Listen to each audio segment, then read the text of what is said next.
दिनै महावीर सिलारायनि 515थि जोनोम सान। आसामनि दाब दाब जायगायाव कच राजबंशी हारिनि सुबुंफोरा महावीर सिलारायनि 515थि जोनोम सानखौ फालियो। बेबादिनो आफां आसामनि मुंख'जाथाव फालांगिनि जायगा बरपेटा रडनि गुवागासा आन्चलिक कच राजबंशी फरायसा आफादनि मावख'नि लांगोनायाव बरपेटा जिल्ला कच राजबंशी फरायसा आफाद, कच राजबंशी महिला समिति आरो सिलाराय सेनानि बानजायनायजों महावीर सिलारायनि 515थि जोनोम सानखौ फालिनाय जालाङो।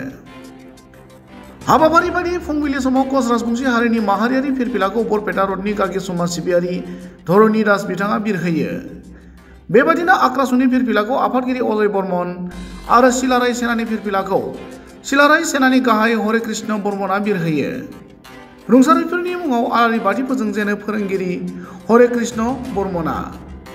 गुबुन फारसेथिं महावीर सिलारायनि 515थि जोनोम सानजों लोब्बा लाखिनानै मोनसे मेल जालाङो।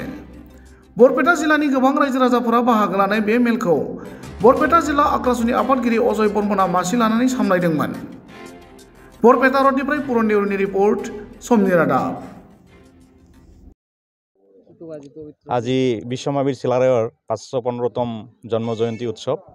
আপোনালোকে সকলোৱে জানে বিশ্ব মহাবীৰ চিলাৰায় কেৱল ভাৰতবৰ্ষ বা অসমৰে নহয়, গোটেই পৃথিৱীৰে এজন বিখ্যাত বীৰ আছিল আৰু তেওঁক বিশ্ব মহাবীৰ বুলি আখ্যায়িত কৰিছিল বিখ্যাত ইতিহাসবিদ আৰ্নল্ড টয়েনবিয়ে। যে তেখেতে তিনিজন বিশ্ব মহাবীৰক তেওঁ বিশ্ব মহাবীৰ হিচাপে স্বীকৃতি দিছিল। তাৰে ভিতৰত 1 নম্বৰ হ'ল বিশ্ব Mahabir Chilarai, 2 number Napoleon Bonaparte আৰু 3 নম্বৰ হ'ল ছত্ৰপতি শিৱাজী। যে এই তিনিগৰাকী বীৰৰ বহুমুখী প্ৰতিভা সম্পন্ন আছিল। তেওঁলোকৰ বহুত গুণ আছিল। তেওঁলোকে কেৱল যোদ্ধাই নাছিল।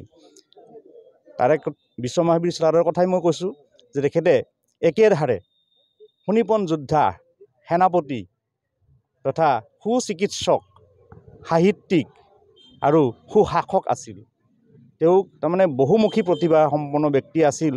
আৰু আনকি আমাৰ অসমে যিজনক লৈ আমি গৌৰৱ অনুভৱ কৰোঁ, জগতগুৰু শ্ৰীমন্ত শংকৰদেৱ, সেই শ্ৰীমন্ত শংকৰদেৱকো বিশ্ব মহাবীৰ চিলাৰায়েই কোচবিহাৰত স্থান দিছিল আৰু তেওঁক সংস্থাপিত কৰিছিল।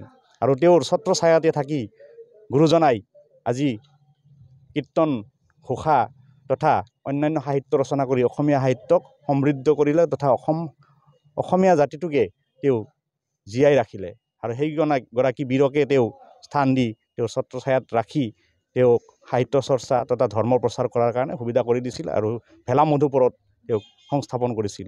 আমি এতিয়া যদি কোচবিহাৰলৈ যাওঁ, মধুপুৰত আমি সেই কীৰ্তিচিহ্ন বা তেওঁৰ সেই স্থানটো আমি এতিয়াও দেখিবলৈ পাম। যে আজিৰ এই পবিত্ৰ দিনতে সকলোকে চিলাৰায় দিৱসৰ শুভেচ্ছা জনাইছোঁ। লগতে মই অনুৰোধ কৰিছোঁ যে সেই বীৰগৰাকীৰ যি আদৰ্শ, তেওঁ যিটো মহান আদৰ্শ আমাক দেখুৱাই গ'ল, সেই আদৰ্শৰে যেতিয়া আমি চলিব পাৰোঁ, তেতিয়াহ'লে আমাৰ সমাজখন, জাতিটো আগবাঢ়ি যাব। ধন্যবাদ।